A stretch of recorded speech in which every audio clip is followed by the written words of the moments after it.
Hello everyone. As some of you may have already figured out, YouTube recently terminated my channel again. Like the last time, YouTube gave me no warning, no reason, and no right of appeal. I'm guessing it was all the vulgarity and adult situations on my channel. Of course, they can't beat me with intellect, reason, and logic, and so they resort to ignominious censorship. Government-mandated censorship through quasi-public forums hidden behind the corporate facade. It's clever. But I won't let it get me down because I'm starting over today with Taboo Conspiracy 3 with 0 subscribers. Who knows, maybe I can get my wife to subscribe. Interestingly, my Taboo Conspiracy email isn't working either, and so you'll have to email me at tabooconspiracy@gmail.com if you'd like to get in touch with me. Because of all of this censorship, I have decided to become an advocate for the globe today. I'm thinking that if I start promoting the globe, YouTube will stop deleting my channel. Makes sense, right? So that's what I'm going to do. Of course, I have to set aside all independent thought and parrot my programming, but that should be pretty easy because everyone knows that intelligence is based on how well you repeat your indoctrination. I think it was Aristotle who said, "It is the mark of an educated mind to be able to accept your indoctrination without questioning it," or something like that. But unlike your typical YouTube globe defender, I'm not going to call flat earthers names and make endless appeals to authority. Although those are still our best proofs of the globe, I am here to again address the fact that because of flat earthers, we have made many fascinating scientific, historical, and other discoveries in order to prop up the heliocentric model. I believe that globe enthusiasts like me need to first recognize and embrace these achievements that are due to the flat earthers in order for us to bridge this growing divide between those who seek truth and those who are paid to maintain the globe status quo. Discovery number 1, the horizon's metamorphosis. We globe earthers have had it wrong for thousands of years. There is no geometric horizon. And those crazy flat earthers were the only ones to figure it out. What is a horizon? It's actually a good question. Well, we globe supporters used to think that it was the point of the geometric earth that began obstructing distant objects, like in this diagram, or in other words, the physical, visible, tangent point of the globe where the sky and the ground meet in the distance. But we globies were wrong. In order to defend the globe from these many flat earth horizon issues, and what is commonly known as the black swan, we globe earthers have now discovered that there are multiple horizons on our globe, and the horizon morphs and flattens out when people actually try to film and test the shape of the earth. Look at this video, for example. For this video, the cameraman BMLS B69 was at an elevation of 105 feet. There are 3 oil platforms he's filming. The closest one is at 10.9 miles. The second is at 21.9 miles. The third is at 26.4 miles. From that elevation, the horizon line could not be further than 12.5 miles. In other words, under the globe model, the horizon should appear in front of the second platform, and 58 feet of that second platform should be hidden behind the Earth's curvature. As you can see, the horizon is not only beyond the second platform, the horizon is beyond the third platform, further than 26.44 miles. In addition, 129 feet of the third platform should have been hidden below the horizon. But not even an inch of the platform is obstructed. We know this since the horizon is beyond the third platform. Somehow, the bulge of water selectively disappeared from in front of the second platform and then reappeared well beyond the third platform. But what's so awesome is that this earth bulge disappeared and then reappeared without affecting the objects in the middle, which remain inviolate on the visibly flat water. Obviously, flat earthers have discovered a problem with the previously understood globe model, because the curvature of the earth should have been blocking 2 of these distant oil platforms in varying large amounts, but it isn't. Because of flat earthers, we globe earthers have had to invent the notion that the bulge of the earth can disappear and reappear anywhere, and the curvature in the horizon have absolutely no relation to the radius of the earth, and this is all due to the magical properties of refraction. As another example, look at this video from Grota 1, where he placed colored lights at between 5 to 8 miles away from his camera. That red light was 8 miles from the camera. The camera was at a height of 1 foot. Based on the globe math, the horizon should be no further than 1.26 miles, and that red light should be 29 feet below the horizon. Instead, all of those lights are all on the same horizontal line when they should all be hidden behind the curvature, but there's no visible earth bulge anywhere. Mother Nature has simply removed all evidence of curvature on this frozen lake and presented all of the lights on the same horizontal plane. Pretty amazing how Mother Nature can do that. Maybe the more interesting question is, why does Mother Nature repeatedly remove the Earth's curvature?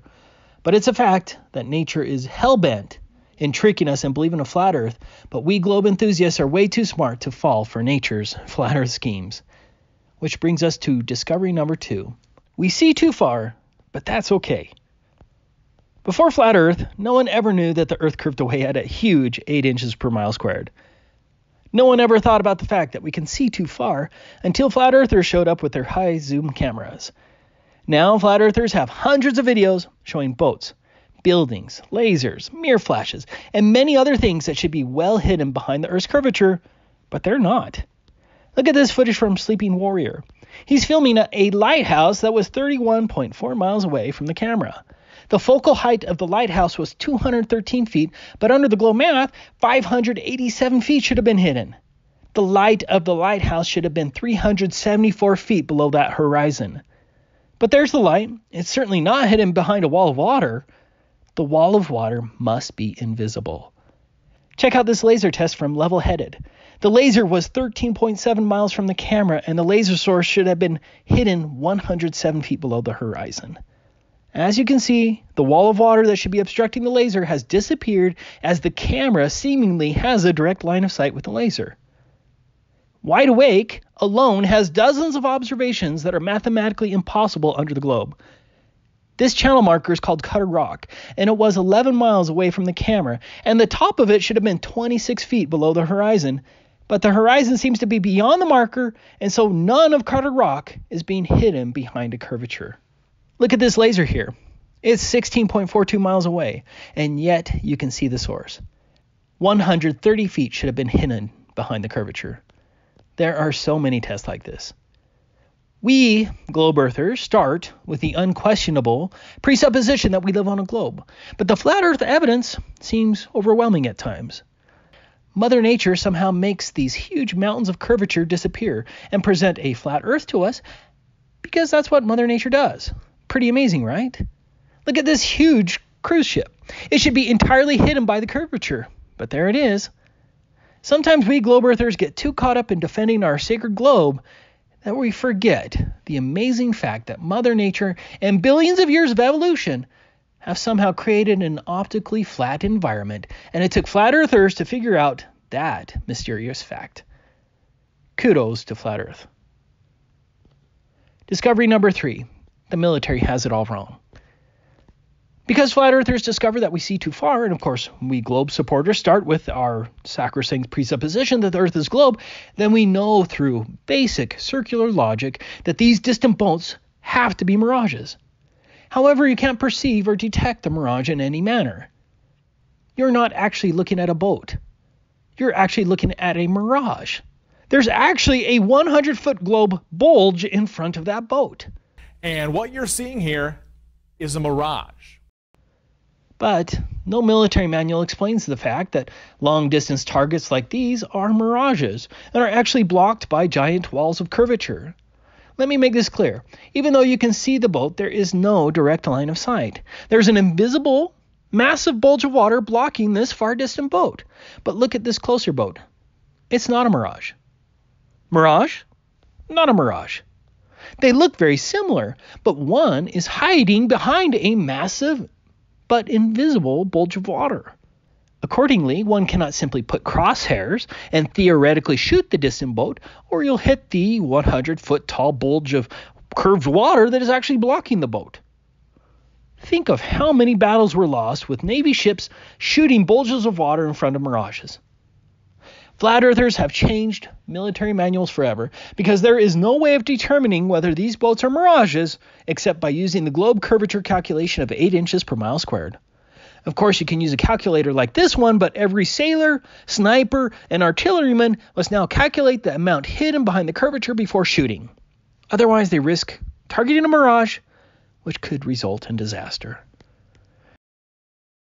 And what you're seeing here is a mirage. Discovery number 4. The railgun is useless at far distances.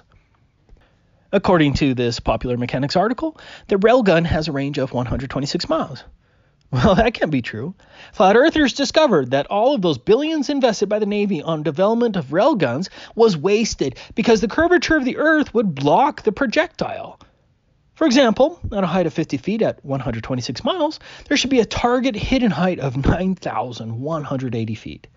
That's a massive wall in front of your target, and the fast-moving projectile would simply hit the bulge or fly over the distant object because it's hidden.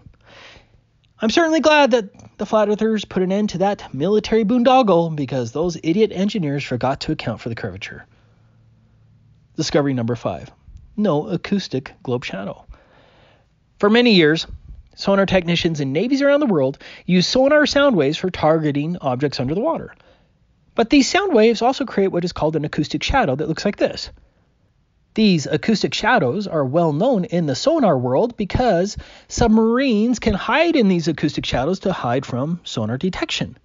These sonar acoustic shadows are very accurate and are also used for mapping and locating objects underwater. Well, guess what?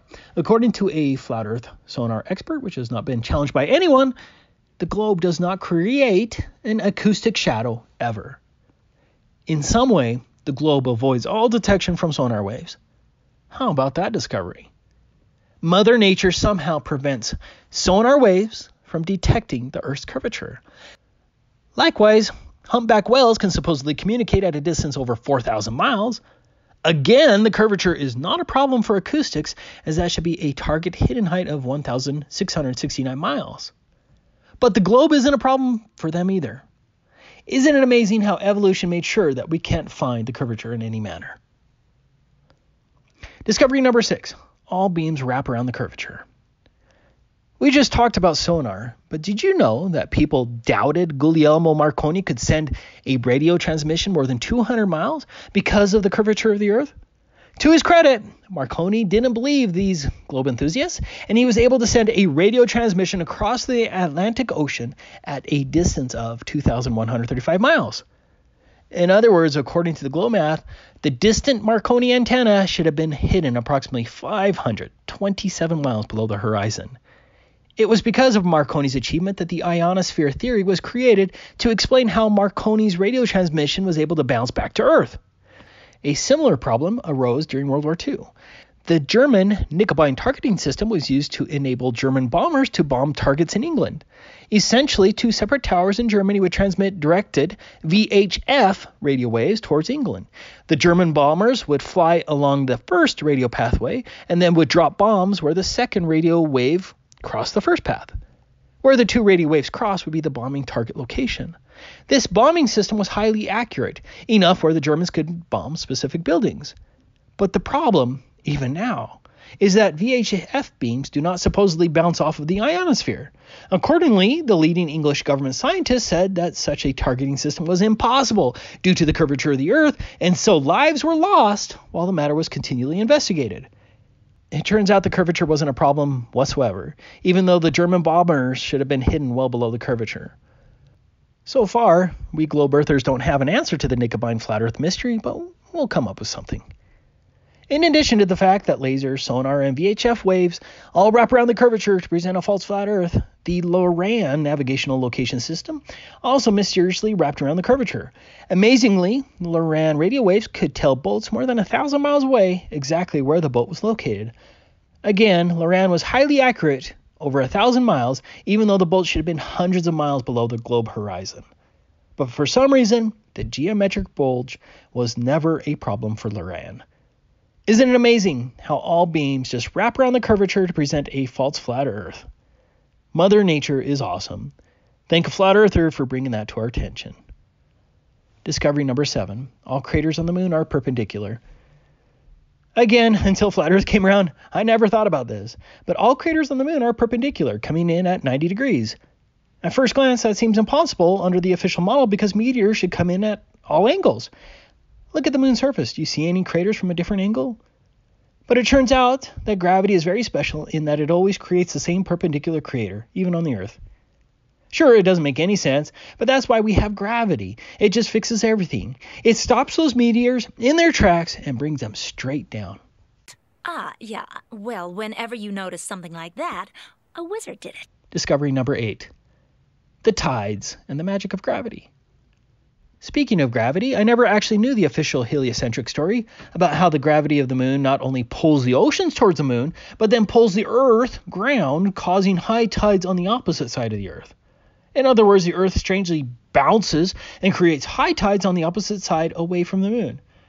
Thanks to flat earthers, I had to look that all up. The moon's here, it's pulling on the ocean at the top of the Earth, creating a high tide on the top. And on the bottom, another high tide is created because the Earth itself is pulled toward the moon, even though the oceans down here have less gravitational pull exerted on them, being farthest away from the moon. So on the top and bottom, you have high tide because of the tidal bulges, and on the sides that are at right angles to the moon, you have low tide because the oceans stretch thin over the surface of the Earth. Pretty crazy, huh? Yeah, that is pretty crazy. It's hard to believe the Earth bounces to create a high tide away from the moon, but it must be real because the official sounding video says so. Sure, flat earthers point out that some places have 4 high tides, and the high tide doesn't have any relation to the position of the moon and the fact that the moon's position should be easily detectable with modern high-precision scales, but the moon seems to have no gravitational effect on anything but the high tides and the non-detectable Earth bounce. Another amazing fact about gravity. Like refraction, it fixes everything, but yet eludes all actual testing. Well, whenever you notice something like that, a wizard did it. Discovery number 9. The Soviets never went to space. Of course, we know that NASA would never lie to us. But that doesn't mean the Soviets never lied. Unfortunately, the Soviets' lies were so good that NASA was never able to figure it out, and so there actually wasn't a space race. Look at this Soviet moon spaceship called Luna 16. I mean, who would ever think that this was fake? Well, I think it looks so ridiculous and impossible. And you can tell it's real because it looks so fake, honestly. Elon is such a genius. I mean, who can argue with that logic? But here's that video of a former Soviet cosmonaut saying that they've never been to space. Вы знаете, вот ты сказал, что вроде чести космонавтов, что они не говорят о том космосе. А им говорить нечего. Я об этом кара космонавтите да говорят за това, което става в космоса. Те просто не знаят нищо такова. Ние не сме били в космоса. Ако някой твърди това, това не е вярно, не е истина. Това е поредната хипотеза, над която ще се наложи заедно с зрителите на въпросна гледна точка да размишляваме дълго. Хорошо. Добре. Това е добре, когато хората мислят. Това ми харесва. Игор Петрович, благодаря ви за участието във въпросна гледна точка. Моля. Discovery number 10. The mysterious Selenelian. We globe supporters know that the lunar eclipse is one of our only arguments for a globe, but then those flat earthers started talking about the impossible red shadow color and how the supposed shadow often moves the wrong direction, moving from the top to the bottom, as explained by this confused individual. I find very interesting is I was expecting the shadow to come upward across the moon as it would go down and it would pass into shadow, and actually it's going the other way around. The shadow, as the moon is here, the shadow is creeping down across the moon, even though the sun's coming up over here, and that must be because of the moon's rotation around the Earth. But what really bothered me was when those annoying flat earthers started talking about Selenelians. A Selenelian is where there's a lunar eclipse when both the sun and the moon are above the horizon, like in this video. Geometrically speaking, there's no direct line of sight for the Earth's shadow to appear on the moon. Fortunately, Mother Nature fixes that too, because Mother Nature takes the Earth's shadow and bends it to fall on the moon. How amazing is that? Especially since that only happens during a Selenelian. Yes, the selling alien has been around for a long time, but because of flat earthers, we globe enthusiasts have had to rely on some pretty wild theories to maintain the globe and the heliocentric model. But wild, unprovable theories are okay and encouraged. Discovery number 11, space hair. This lady here is in an airplane that is nosediving in a parabolic arc to create a weightless environment. NASA even uses these airplanes constantly and to fake weightlessness in propaganda movies like Apollo 13. But notice that the woman's hair in the weightless environment flows naturally, like it's in a swimming pool. It's what we would expect. Now compare that hair in a true weightless environment with the hair of this astronaut woman in space. They're most certainly not the same. Of course, we know that NASA would never lie about space, and so we can logically conclude that NASA didn't deliberately sculpt the woman's hair into a Bride of Frankenstein style just so her hair looks spacey. No, NASA would never do that, and so the conclusion is that only in space can you get space hair like these astronauts. I wouldn't call that a huge discovery coming from flat earthers, but hey, I'm sure that hairstylists would like to debate space hair for many years, and maybe they'll be able to capture some space someday and give men and women these amazing hairdos back on Earth. You look like you're in a studio, maybe in Omaha, Nebraska or something. The shot is so clear. Is this a hoax? Are you really in space still? See the hair? I think Sandy's hair is pretty much a dead giveaway. Discovery number 12. When did we get a green atmosphere? Whenever you watch a new video of space, you get this beautiful green atmosphere. It may look like a cartoon, but there's still no way they could fake something like this. Well, I think it looks so ridiculous and impossible. And you can tell it's real because it looks so fake, honestly. But the flat earthers have raised a good question. Why didn't this beautiful green atmosphere exist during earlier space travels? I mean, look at these photos from earlier space missions, and there's no green atmosphere. Accordingly, the green atmosphere must be a recent phenomenon in the last decade or so. And so that makes for another interesting issue pointed out by flat earthers. I don't know what the explanation is, but I'm pretty sure that gravity and refraction fixes it. But now that I'm watching this SpaceX video again, not only is the green atmosphere missing, but also where are those 19,287 satellites?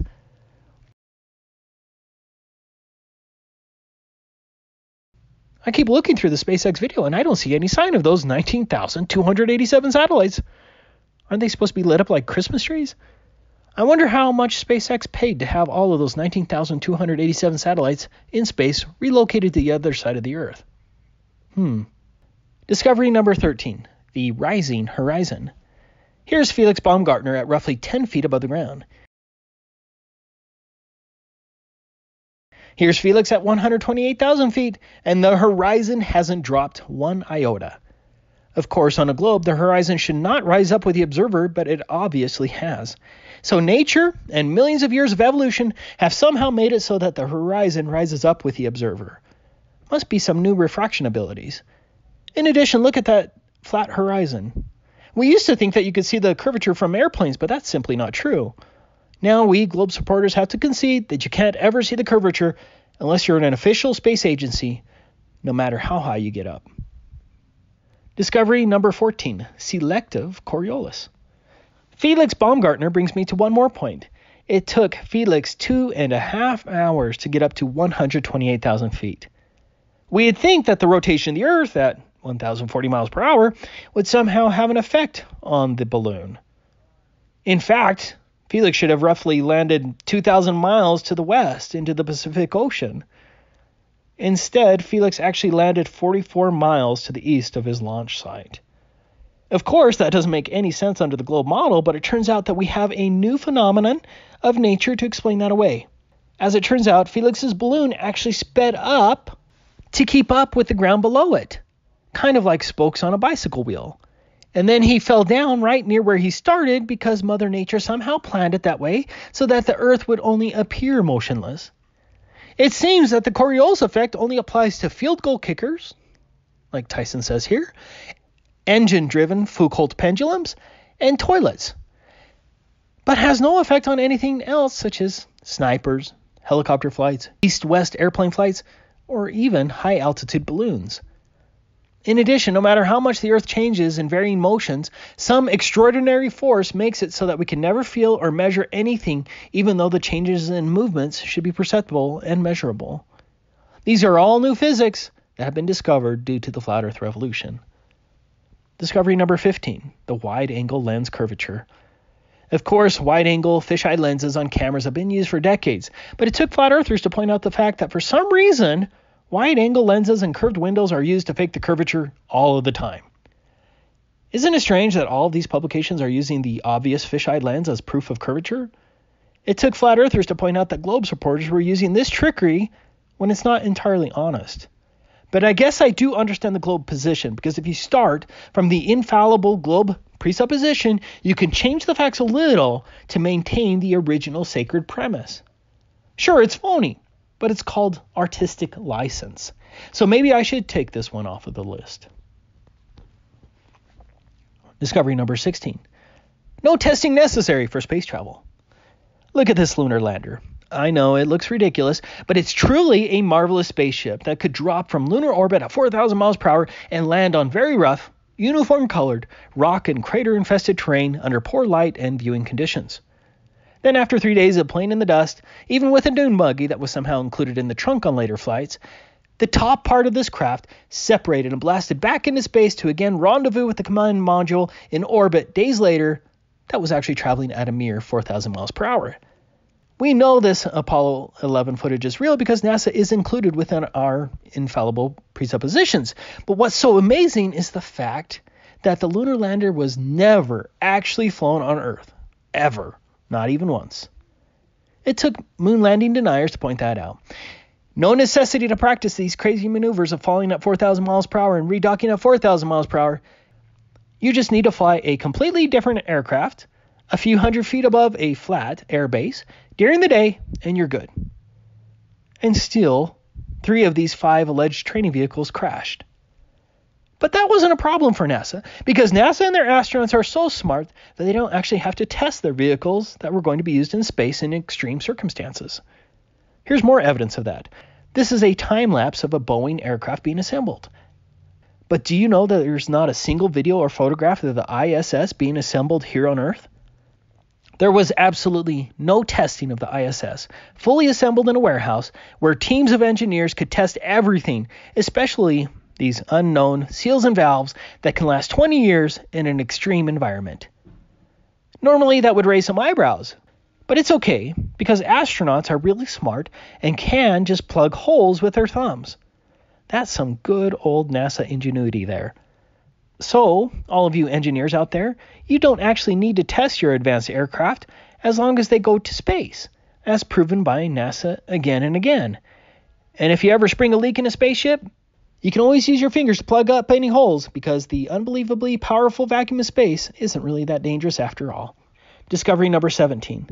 Airplanes automatically account for curvature. I find this flat Earth discovery fascinating. Regardless of speed or altitude, airplanes automatically adjust for the curvature of the Earth. 8 inches per mile squared, not a problem for any aircraft. These jets are automatically adjusting for the curvature every second. As another example, the SR-71 can fly at 2,193 miles per hour. That's 183 miles in just 5 minutes of flight. That would mean a curvature drop of approximately 22,000 feet in just 5 minutes of flight. Fortunately, gravity now has the property of making it so that the SR-71 nose continually dips downward to keep the SR-71 at the same altitude. We'd never know of this almost magical gravity property, but for those flat earthers raising all of those questions. Discovery number 18. Satellite balloons exist and are used often. Before Flat Earth, I never heard about NASA's repeated use of these high-altitude balloons for all types of purposes. These balloons can carry several tons of space equipment. This crashing satellite dangling from a balloon even included NASA telescopes. Apparently, all space agencies and many large corporations use these satellite balloons for purposes that we thought were limited to just space. Or maybe they just define space to include high-altitude balloons. Now that I mention it, I'm actually not sure why outer space satellites would even exist since these balloons are much cheaper. But I'm sure NASA has some reason, probably to use up that $62 million per day budget.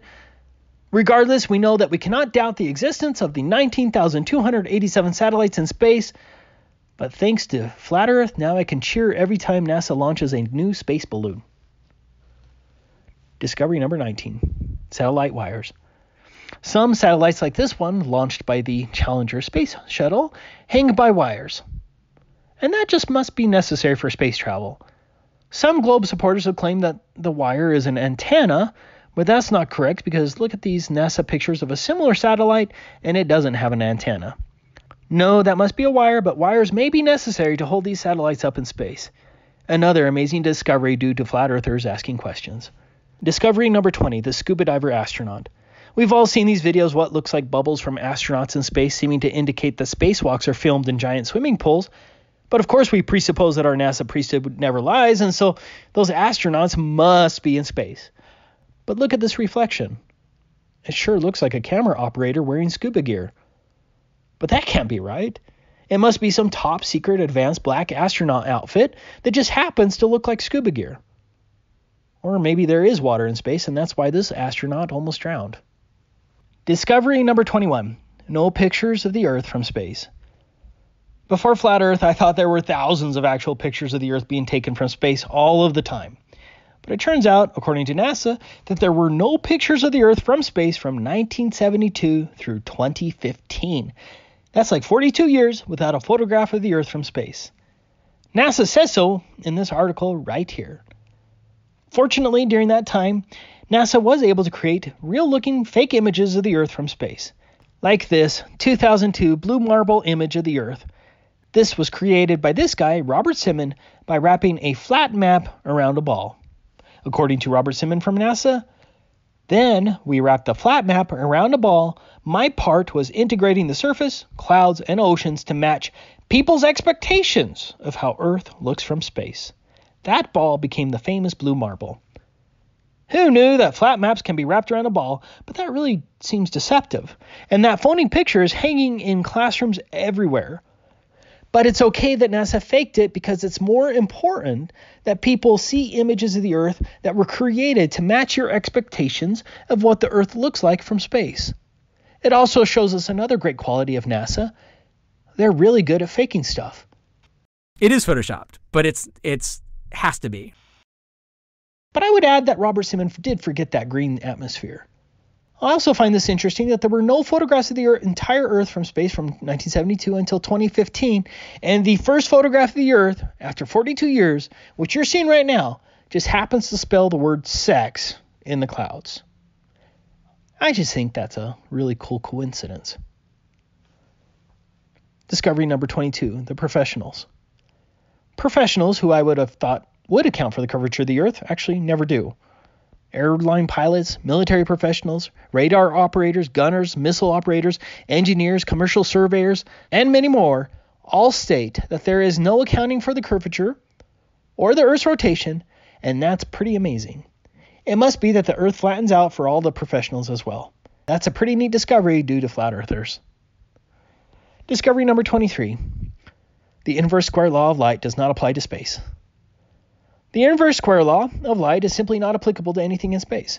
Flat earthers discovered that the moonlight on the moon's surface would be intensely blinding based on the official numbers of the heliocentric model. The inverse square law of light works like this. If you place a 100 lumen bulb in a floodlight that shines on only 1 square meter of surface, that surface will be lit at 100 lux. However, if you back the floodlight away to shine on 4 square meters, the surface is now lit with 25 lux. The intensity of light is inversely proportional to the square of the distance. This means that as the distance from a light source increases, the intensity of light is equal to a value multiplied by 1 over d squared. The full moon, which is supposed to be reflecting sunlight, has an illuminance up to 1 lux on the Earth's surface. Look at this diagram and imagine that the light source is the moon and you're standing on the Earth's surface there on the bottom right corner. Each step higher you go, the moonlight gets more intense. So, based on the official distance to the moon and a 1 lux strength of moonlight on the Earth's surface, the Apollo astronauts would have experienced many thousands of times more illuminance on the moon's surface than direct sunlight on Earth. Every photo of the moon's surface would have been impossible and washed out. So this means that the inverse square law of light simply doesn't apply to anything in space. We globe earthers have had to rethink how the inverse square law works in order to keep believing in the moon landings and other claims about the vastness of space. These are new physics, resulting all from the points made by flat earthers. Discovery number 24. Moonlight is cold. Repeated tests seem to indicate that moonlight is actually cool, meaning it's warmer in the shade of the moonlight, which contradicts the official model at this time. Here's a video from a non-flat earther demonstrating the same. What is up with that? I certainly don't understand it, but flat earthers seem to have gotten that one right. Discovery number 25, the closed continent. This is another fact that no one discussed until flat earthers came around. Antarctica is closed to all independent travel.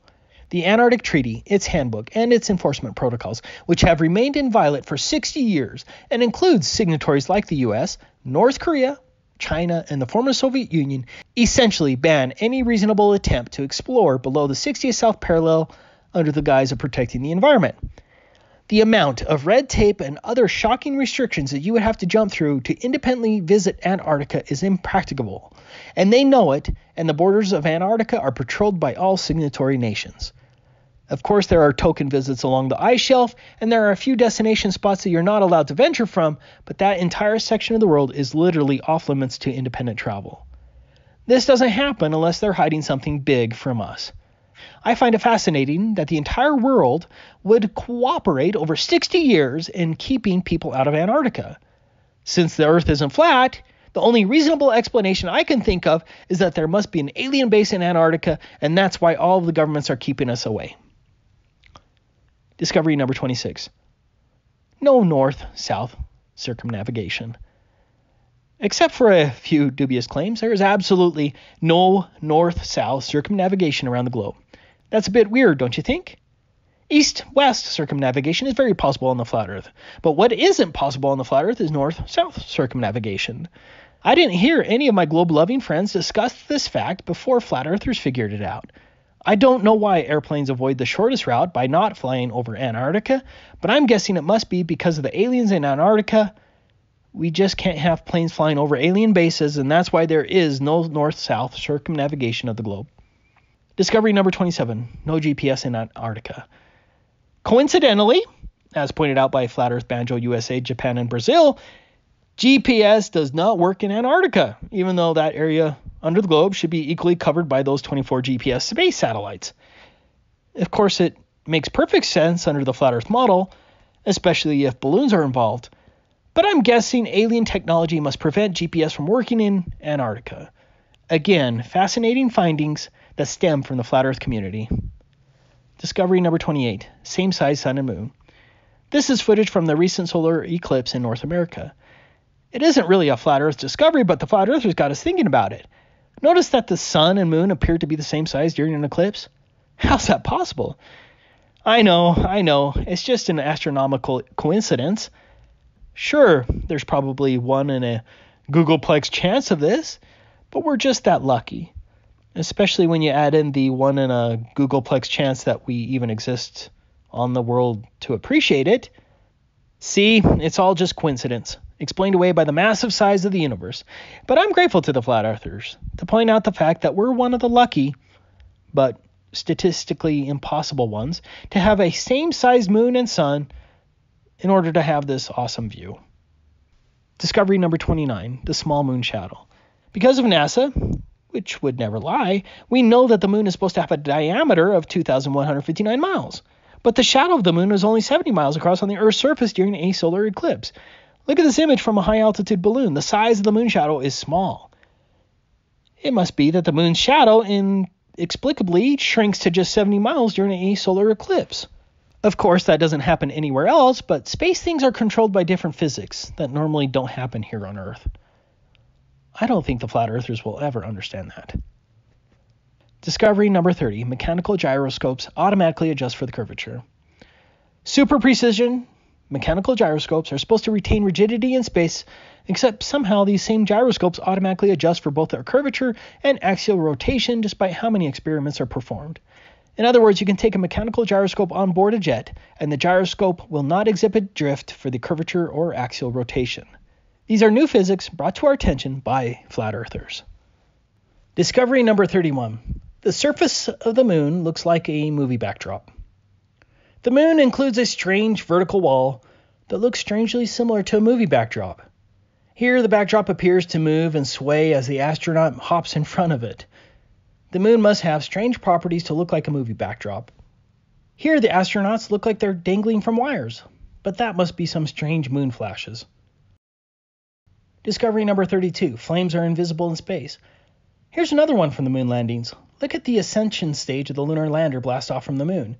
It looks pretty silly, but not only is NASA skilled enough to remotely operate the camera roughly 232,000 miles away to zoom out and tilt upward to follow the spaceship had no flame or light whatsoever. No light, no flame, no nothing. It must be this strange physics of the moon that are making it look fake. Discovery number 33. Arcing space rockets. Space shuttles and other space rockets arc and appear to fall back down in order to get into orbit. Sure, the altimeter never shows this arc, but that must still be the way to get into space. And I think it's interesting how the rockets have to fall to go up. In addition to pointing out this weird attribute, flat earthers have also made us aware that no one actually knows why these rockets arc like that, as demonstrated by this parent here. Is that a plane or is it the rocket?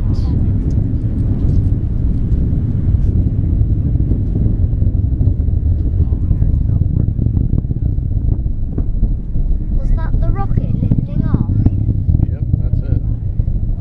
That's a noise. I've never heard it before. It's drifting. That's bad. It's doing good so far. Is it? Is that what always happens? Does it always go like that? Yep. It looks bad to me. It's in space. Or is it? Is that it? Yep, I think that's it. Right in the middle. Oh no, it's going down!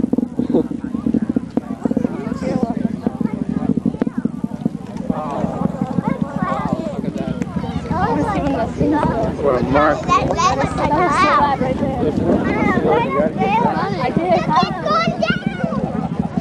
Peter, or Sandy, is it turning or is the Earth spinning? A rainbow. Sandy? It's not turning, the Earth is spinning. Sandy? Already. That's going straight up, it's just the Earth is turning, we're moving away from it.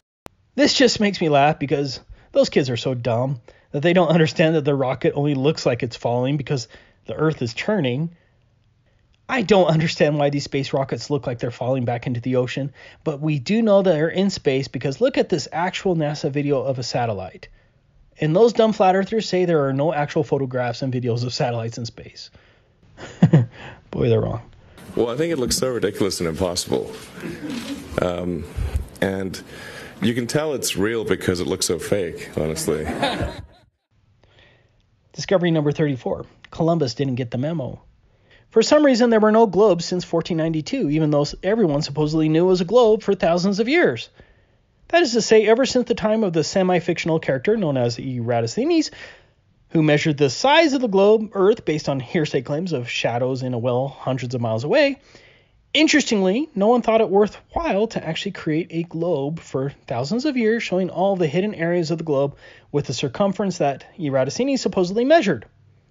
But what I also find interesting is the historical fact that Columbus must have been a piss-poor navigator, because he should have known that he was 9,000 miles short of the Indian Ocean. Why in the world did Columbus think he landed near India when everyone knew the size and shape of the Earth? That's a pretty interesting historical discovery brought to our attention by the flat earthers. I think we'll have to fix Wikipedia again. Discovery number 35. The vacuum of space is amazing. According to the heliocentric model, the Earth's atmosphere is adjacent to a nearly endless and extremely powerful vacuum, and yet we're still alive because the vacuum has no effect on our atmosphere. Space just happens to be the only place you can find a pressurized atmosphere without a container, and gravity, inexplicably, knows how to selectively protect us from certain death. Experiments like this one show that gravity cannot hold a gas in place when a vacuum is above it, but we're talking about space. Hole or vacui simply doesn't apply to space. Another amazing discovery resulting from flat Earth questions. Discovery number 36. The Challenger astronauts are okay. I always thought it was a little coincidental that the only time in elementary school that we ever watched a rocket launch was the day when one blew up. That was heart-wrenching for my entire classroom, as some children were even crying. But it turns out, thanks to Flat Earth investigators, that most of the Challenger astronauts seem to be alive and well. Discovery number 37. Devon Island in Canada looks just like Mars. This was a great find by Jeranism, who seemingly brought it to everyone's attention that Devon Island, off the coast of Canada, looks just like Mars. Devon Island just needs a reddish tint to it, and you wouldn't be able to tell the difference. Even NASA representatives say the same. What's even more amazing is the fact that NASA has a rover on Devon Island that looks just like the Mars rover. NASA coincidentally found a near-exact replica of Mars to practice driving a rover with a camera. Of course, since we know that NASA would never fake anything and it's all just coincidence, I find it all fascinating. But I never heard of Devon Island until Flat Earth came around, and now I just hope to visit Devon Island because I'm such a NASA fanboy. Discovery number 38. The flying solar system glued together by gravity. The entire solar system, and all its comets, planets, moons, and meteors, and everything else are tied together with gravity rubber bands that hold it all together as it rockets through space. In some way, all the planets and their moons maintain the same level plane as they chase after the rocketing sun. None of it makes any sense, but I'm sure gravity somehow rigidly holds everything on the same plane and can help comets find their way back to our rocketing solar system. In addition, do you ever wonder why all of these objects in our solar system don't leave tails like comets? I know, I shouldn't ask these type of questions. Discovery number 39, glitches in space. It does appear as though there are some very strange glitches in space. Look at all of these astronauts glitch out, but the background roughly remains. It seems to be a layer of CGI. Look at this astronaut appear to grab nothing and set nothing down. Look at this strange glitch where the coffee color separates from the bag, leaving a clear bag.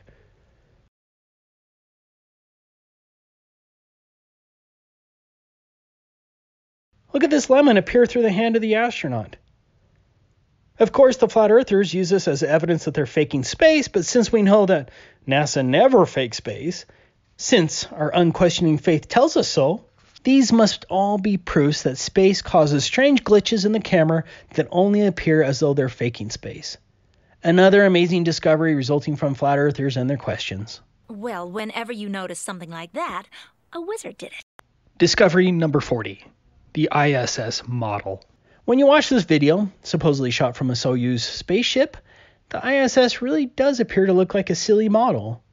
Even with my solid globe faith, it's difficult for me to say that this is anything but a model. I think that once in a while, space has to be faked in order to get better photos of things that are actually happening in space. It's only a model.